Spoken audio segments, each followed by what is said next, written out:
श्री राम जय राम श्री राम जय जय राम। जानि सुअवसरु सिय तब पठई जनक बोलाई, चतुर सखी सुंदर सकल सादर चली लवाई। तब सुअवसर जानकर जनक जी ने सीता जी को बुला भेजा। सब चतुर और सुंदर सखियां आदर पूर्वक उन्हें लिवा चली। सिय शोभा नहीं जाई बखानी, जगदम्बिका रूप गुण खानी। उपमा सकल मोहि लघु लागी, प्राकृत नारी अंग अनुरागी। सिय बरनियते उपमा देई, कवि कहाई जसु को लेई। जो पट तरियति समसिया, जग अस जुबति कहाँ कमनिया। गिरा मुखर तन अरध भवानी, रति अति दुखित अतनुपति जानी। विष बारुनी बंधु प्रिय जेहि, कहिय रमा सम किमि वैदेही। जो छवि सुधा पायो निधि होई, परम रूप मैं कच्छप सोई। शोभा रजो मंदरु सिंगारू, मथै पानी पंकज निज मारू। एहि विधि उपजय लक्ष्य जब, सुंदरता सुख मूल। तदपि सकोच समेत कवि, कहहि सिय समतुल। रूप और गुणों की खान जगत जननी जानकी जी की शोभा का वर्णन नहीं हो सकता। उनके लिए मुझे काव्य की सब उपमाएं तुच्छ लगती हैं, क्योंकि वे लौकिक स्त्रियों के अंगों से अनुराग रखने वाली हैं, अर्थात वे जगत की स्त्रियों के अंगों को दी जाती हैं। अर्थात काव्य की उपमाएं सब त्रिगुणात्मक मयिक जगत से ली गई हैं। उन्हें भगवान की स्वरूपा शक्ति श्री जानकी जी के अप्राकृत चिन्मय अंगों के लिए प्रयुक्त करना उनका अपमान करना और अपने को उपहासास्पद बनाना है। सीता जी के वर्णन में उन्हीं उपमाओं को देकर कौन कुकवि कहलाए और अपयश का भागी बने। यदि किसी स्त्री के साथ सीता जी की तुलना की जाए तो जगत में ऐसी सुंदर युवती है ही कहां जिसकी उपमा उन्हें दी जाए। पृथ्वी की स्त्रियों की तो बात ही क्या, देवताओं की स्त्रियों को भी यदि देखा जाए तो हमारी अपेक्षा कहीं अधिक दिव्य और सुंदर हैं। तो उनमें सरस्वती तो बहुत बोलने वाली है। पार्वती अर्धांगिनी है, अर्थात अर्ध नारी नटेश्वर के रूप में उनका आधा ही अंग स्त्री का है, शेष आधा अंग पुरुष अर्थात शिव जी का है। कामदेव की स्त्री रति पति को बिना शरीर का अनंग जानकर बहुत दुखी रहती है, और जिनके विष और मद्य जैसे समुद्र से उत्पन्न होने के नाते प्रिय भाई हैं, उन लक्ष्मी के समान तो जानकी जी को कहा ही कैसे जाए।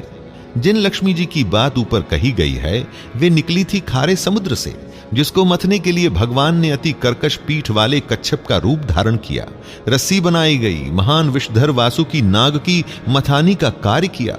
अतिशय कठोर मंदराचल पर्वत ने उसे मथा। सारे देवताओं और दैत्यों ने मिलकर जिन लक्ष्मी को अतिशय शोभा की खान और अनुपम सुंदरी कहते हैं, उनको प्रकट करने में हेतु बने ये सब असुंदर एवं स्वाभाविक ही कठोर उपकरण। ऐसे उपकरणों से प्रकट हुई लक्ष्मी जी श्री जानकी जी की समता को कैसे पा सकती हैं? हां, इसके विपरीत यदि छवि रूपी अमृत का समुद्र हो, परम रूपमय कच्छप हो, शोभा रूप रस्सी हो, श्रृंगार रस पर्वत हो और उस छवि के समुद्र को स्वयं कामदेव अपने ही कर कमल से मथे, इस प्रकार का संयोग होने से जब सुंदरता और सुख की मूल लक्ष्मी उत्पन्न हो तो भी कवि लोग बहुत संकोच के साथ सीता जी के समान कहेंगे। चली संग लय सखी सयानी, गावत गीत मनोहर बानी। सोह नवल तनु सुंदर सारी, जगत जननी अतुलित छवि भारी। भूषण सकल सुदेश सुहाए, अंग अंग रचि सखिन बनाए। रंग भूमि जब सिय पगुधारी, देखी रूप मोहे नर नारी। हर्षि सुरन्ह दुंदुभि बजाई, बरषि प्रसून अपछरा गाई। पानी सरोज सोह जयमाला, हव चट चितय सकल भुआला।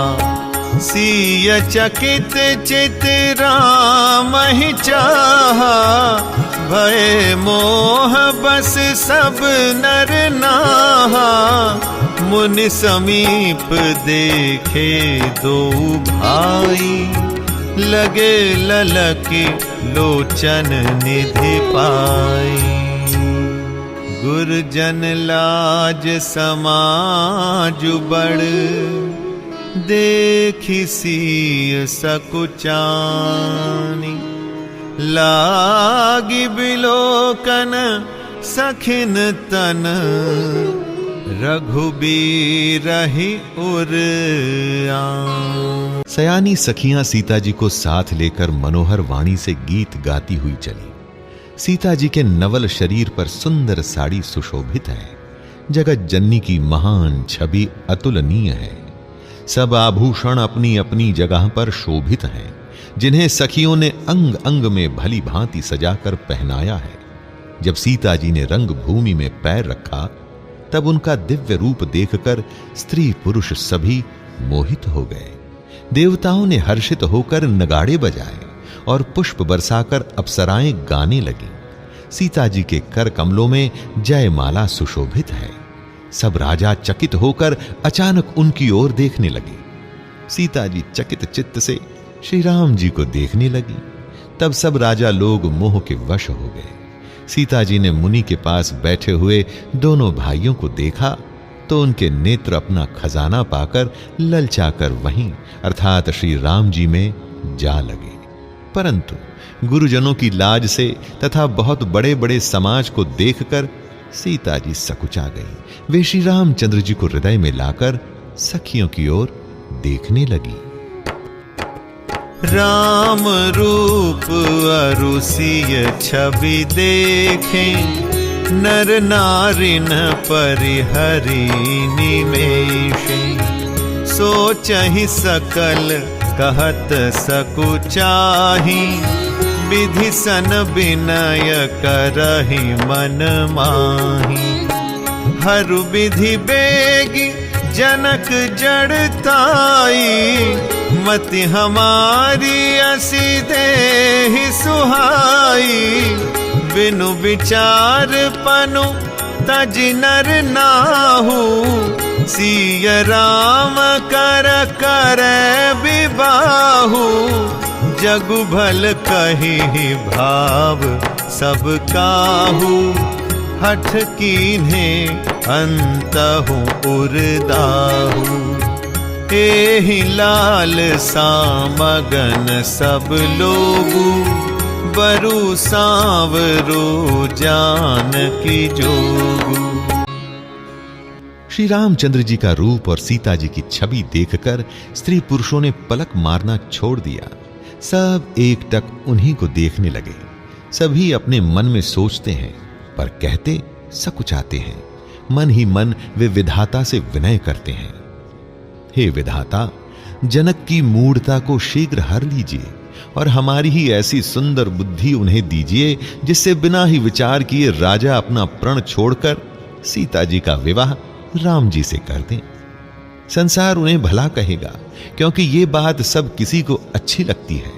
हठ करने से अंत में भी हृदय जलेगा। सब लोग इसी लालसा में मग्न हो रहे हैं कि जानकी जी के योग्य वर तो ये सांवला ही है।